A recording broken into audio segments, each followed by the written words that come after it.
दुपारच्या सुमारास एका एसटी बसला भीषण आग लागली। मात्र चालकाच्या तत्परतेमुळे आणि अग्निशमन दलाच्या तत्परतेमुळे सुमारे 70 प्रवाशांचे प्राण वाचले आहेत।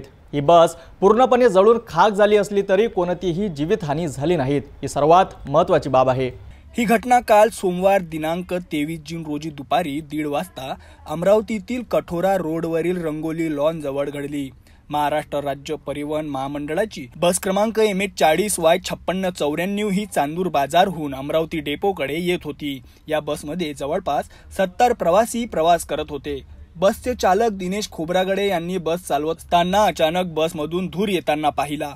तात्काळ त्यांनी परिस्थितीचे गांभीर्य ओळखले। बसच्या बॅटरी वायरिंगमध्ये शॉर्ट सर्किट झाल्यामुळे आग लागल्याचे निष्पन्न झाले। चालक दिनेश खोब्रागडे आणि कंडक्टर यांनी जराही वेळ न घालवता बस रस्त्याच्या कडेला थांबवली आणि सर्व 70 प्रवाशांना सुखरूप बसमधून खाली उतरवले। यामुळे मोठा अनर्थ टळला। घटनेची माहिती मिळताच महानगरपालिकेच्या अग्निशमन दलाला पाचारण करण्यात आले। अग्निशमन दलाच्या पथकाला घटनास्थळी पोहोचायला थोडा वेळ लागला, कारण सुरुवातीला चुकीच्या पत्त्यावर पोहोचले होते। रंगोली मंगल कार्यालयासमोर आग लागली असताना रंगोली पर्ल बडनेरा रोड येथे पोहोचले। तरीही उपकेंद्र प्रमुख सय्यद अनवर यांच्या नेतृत्वाखाली प्रेमानंद सोमकांबळे, मोहसिन इक्बाल, हर्षद दहातोंडे, निखिल बाठे, हाजी खान, ऋषिकेश जाधव, नावेद खान, शोएब खान, खडसे आणि चौहान यांच्या पथकाने अथक प्रयत्न करत एका तासात आगीवर नियंत्रण मिळवले। या दुर्घटनेत सुमारे 35,000 रुपयांचे नुकसान झाल्याचा अंदाज आहे। गाडगेनगर पोलीस स्टेशन परिसरातील या घटनेमुळे घटनास्थळी बघ्यांची मोठी गर्दी जमली होती, तर सुरक्षेसाठी पोलीस पथकही तात्काळ दाखल झाले होते। सुदैवाने कोणतीही जीवितहानी झाली नाही, यामुळे सर्वांनी सुटकेचा निश्वास घेतला। बस चालक आणि वाहकाच्या समजूतदारपणाचे सर्वत्र कौतुक होत आहे। कठोरा नाका के पास रंगोली मंगल कार्यालय के सामने अचानक चांदूर बाजार से आने वाली बस को आग लग गई। इस बस में करीब 70 यात्री सवार थे। इस बस में आग को काबू करने के लिए दमकल विभाग की गाड़ियां बुलाई गई, परंतु दमकल विभाग की गाड़ी यह रंगोली मंगल कार्यालय कठोरा नाका आने के बजाय बडनेरा रोड के रंगोली पर्ल होटल पहुंच गई थी। वहां से 1 घंटे बाद ये गाड़ी पहुंची। तब तक चालक की सतर्कता से ये आसपास के लोगों ने भी बचाव कार्य किया और आग पर काबू पाने के लिए प्रयास किया, जब तक गाड़ी भी यहाँ पहुंच गई थी। प्रत्यक्षदर्शी यहाँ पर एक जो जिसने देखा ये पूरा वाकया, उनसे हम जानेंगे कि किस प्रकार से दुर्घटना हुई। हमारे यहाँ अचानक एक बस आई और वो अमरावती से यानी चांदूर रेलवे से आ रही थी, चांदूर बाजार से। तो यहाँ आई और ये जो इलेक्ट्रिक का खंभा है वहां पे रुकी और एकदम से आग लग गई। तो एकदम आग लगने से बहुत धुआं निकला और ड्राइवर खुद आ पहले, और उन्होंने खुद कर फिर सब यात्री को बोला कि जल्दी से उतरिए, और उसकी वजह से हम सब इकट्ठे हुए और बहुत धुआं निकलने की वजह से हमने पहले इंजन को पानी डाला, कम बंद किया, और उसके बाद सब यात्री अच्छे से व्यवस्थित उतर गए।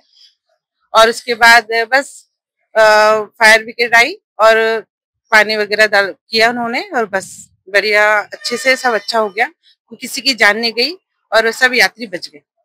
बस हमें अंगार लगी सामने कैबिन में अंगार लगी थी, तो फिर लोग एकदम से घबराहट के मारे उधर खिड़की में कूदने की कोशिश कर रहे थे। तो कई लोगों को हमने खिड़की में से निकाली, 4-5 लोगों को तो हमने निकाली। तो बच्चा था और 2 लोग तो खिड़की में से कूदे, तो उनके 2 के पैर फ्रैक्चर हो गए, तो हॉस्पिटल भी गए उधर। और फिर बहुत देर के बाद में एम्बुलेंस वगैरह आई, फायर ब्रिगेड वाले आए, लेकिन जब तक वो ड्राइवर साहब ने वो मार के फायर का मार के हमारे को जाती थी। चांदूर बाजारून येणारी बस ही कॅबिन मध्ये सेट वायरिंग के ना पार्किंग धक्का उडाला, त्याच्यानंतर धूर निर्माण झाला। त्या कारणास्तव एसटी मधले प्रवासी आहे जे त्यांना त्यांच्यामध्ये भीतीचं वातावरण निर्माण झालं। त्या कारणास्तव ते दरवाजातून निघण्याची कोशिश, कोणी खिडकीतून निघण्याची कोशिश केली आणि माझ्या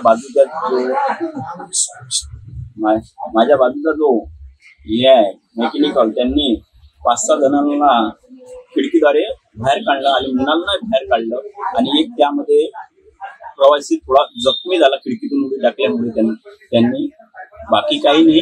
आणि नंतर त्या ड्रायव्हरने ते कॅबिन मधलं जे पार्किंग होतं धक्का मारला होता, पाण्याने हे केलं। चालक आणि वाहकाच्या तत्परतेमुळे तसेच अग्निशमन दलाच्या प्रयत्नामुळे एक मोठी दुर्घटना टळली। या घटनेने सार्वजनिक वाहतुकीतील सुरक्षिततेचे महत्त्व पुन्हा एकदा अधोरेखित केले आहेत। पुढील बातम्यांसाठी पाहत रहा सिटी न्यूज।